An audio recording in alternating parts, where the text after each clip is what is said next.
But let's get into what I did to start getting out of it and some suggestions I have for you if you're going through it.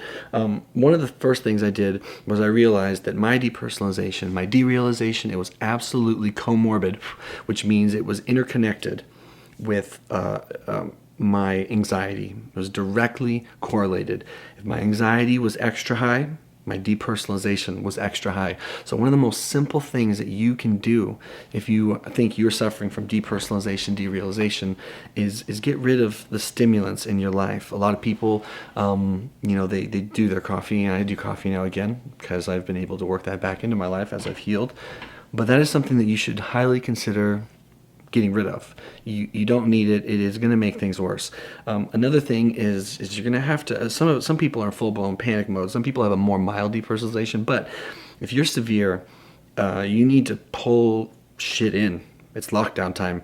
You need to address anything in your life that could be leading you closer to that edge, and you need to do everything in your power to minimize stress and things that are going to take you past your breaking point. Most people think, oh my God, I can't do this anymore, and then they keep doing it. Well, it's because the human spirit, the will to survive is strong, but it does have a breaking point. That's why we lose people, and I don't want that to be you. And I really thought that was going to be me, and it wasn't, but it was because I had a tight support system.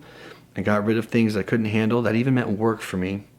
And I started searching for an answer. And I didn't give up, and I did the next best thing each day to heal. And you're probably thinking, blah, blah, fucking blah. You're not giving me any specifics. I need to know exactly what to do. So, okay, anyway, you do those things, those little safety net things. You tell someone, you communicate your distress. You have some people keeping an eye on you to make sure you're not all by yourself, because you can't trust yourself in a lot of ways, which sucks, but it's true. And then here's what you do. You go get your blood levels drawn for hormone imbalances. I don't care if you're male or female. You go make sure that your testosterone, your estrogen, check your thyroid function, but you go get blood work and you make sure you don't have any hormone imbalances. I tried like 9 different medications, from antidepressants, old school ones, to antipsychotics, to mood stabilizers. I tried everything. I did shock therapy. Nothing was working. Nothing was at all removing my depression, my anxiety, and my depersonalization. And I thought that I was that lost cause. I thought I had treatment resistant and that I was screwed forever. And on a whim, I decided to get my testosterone levels checked. I wish I could tell you the exact moment or why, but somewhere I read that low testosterone could be associated with depression, anxiety, and people don't talk about it, but I assumed I would just throw in my depersonalized disorder. I would throw that in there too. So I went into my doctor's office, and what do you fucking know? I had extremely low testosterone. Now, all the symptoms of low testosterone in ladies, this is for you too, because you can absolutely have hormone imbalances that are going to fuck with your head, and they're going to give you symptoms of anxiety, depersonalization, and depression. If your hormones are out of whack, all these symptoms that are associated with all these mental health disorders, they end up blending and mixing. They literally, you could write a book of low T symptoms for guys and girls. I keep saying that because I don't want you women to freak out saying, this doesn't apply to me, this doesn't apply to me. Yes, it does. You have low estrogen, low testosterone, low estrogen for the girls, low T for the guys. It could be holding you there. It was holding me. I get so emotional about this and passionate that I'm getting a little overexcited, and I'm not being very clear, and I want to be direct with you. Go get your blood work done. I don't care what it takes. You go to your doctor. I don't care how old you are. I don't care how impossible low T would seem, because a lot of people, they looked at me, even though I was frail, feeble, and fucked, they still said, oh, there's no way you have low testosterone. I begged my psychiatrist, please check, please to God, just check, what if? And I did. I had 150 nanograms per deciliter. The average 25-year-old male has 750 nanograms per deciliter. So I had 150. So I had like 98, 100-year-old levels in my body. And those levels were manifesting themselves in all of my mood disorder symptoms, and specifically for this video, in my depersonalization.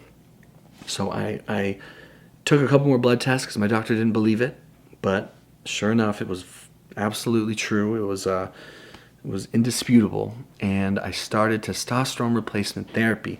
That was the tool that worked for me.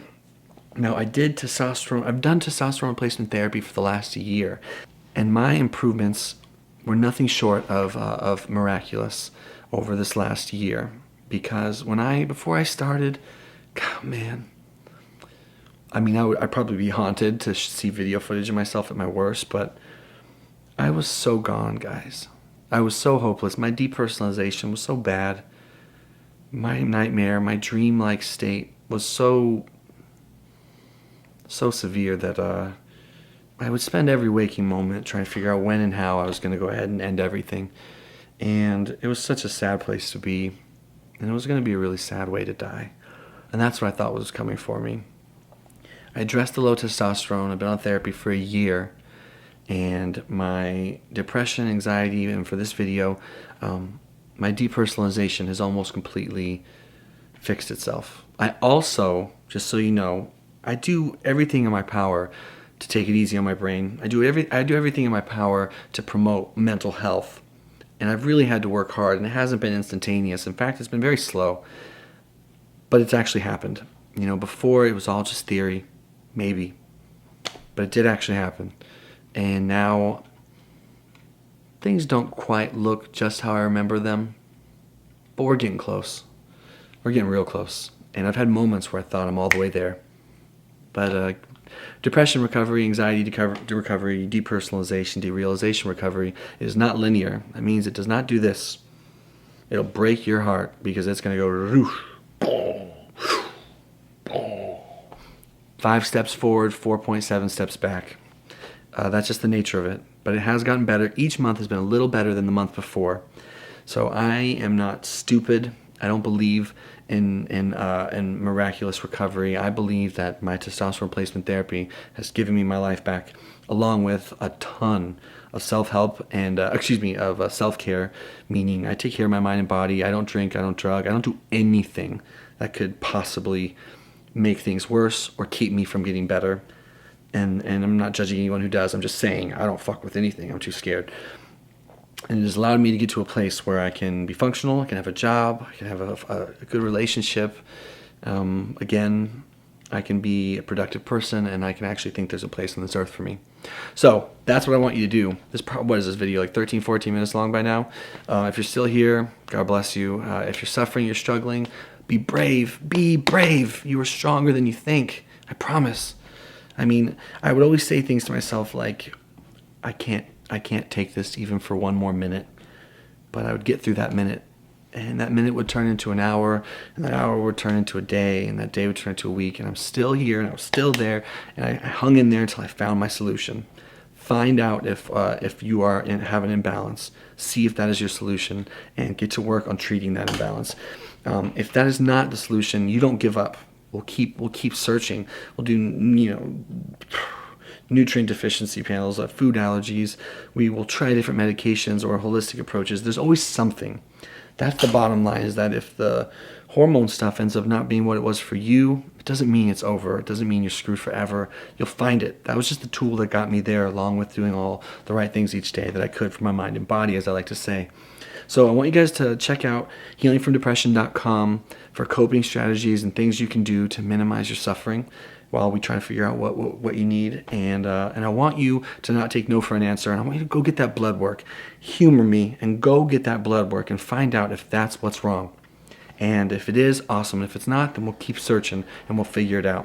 And if your doctor won't do it, you go to someone that will. You don't take no for an answer. This is your life. It's your brain. It's your suffering. It's not theirs. And they just don't understand for the most part. They don't. But if they're willing to test you, good. And if they're not, for a lack of more polite words, fuck them. Next. Go to the next person. Naturopathic doctors, they can test this too. So that is my story about my experience with depersonalization, derealization. I've been in it for a couple years. My low testosterone was identified. I've been able to get my life back slowly but surely. And I do everything in my power each day to hold on to it, to maintain it, and to get a little better. And it's not perfect, and I'm not perfect, and I still feel a little bit, and I'm still a little scared boy sometimes inside. But I know where I've come from. I know where I'm at. I know how dark it gets. I know how much lighter it is now. And I'm going to continue to fight for 100% to the day I die. And I'm here for you. Write me a message. I will always try to get back to every single person. I don't think I can quite respond to every comment now because there's so many videos and they stack up, but I will try. And if I don't respond to you, I promise I read it. So that's this video. It's a long one. Yeah, I've been meaning to talk about that for a long time. Check out the movie Numb. It's very validating. N-U-M-B. Matthew Perry. You should watch it. It really validates your suffering, and it just makes you know, lets you know you're not going crazy. We'll do another video soon. If you're struggling, like I said, my heart goes out to you, and I'm here for you, and you're not alone. All right, guys, take care. Things don't quite look just how I remember them, but we're getting close. We're getting real close. And I've had moments where I thought I'm all the way there.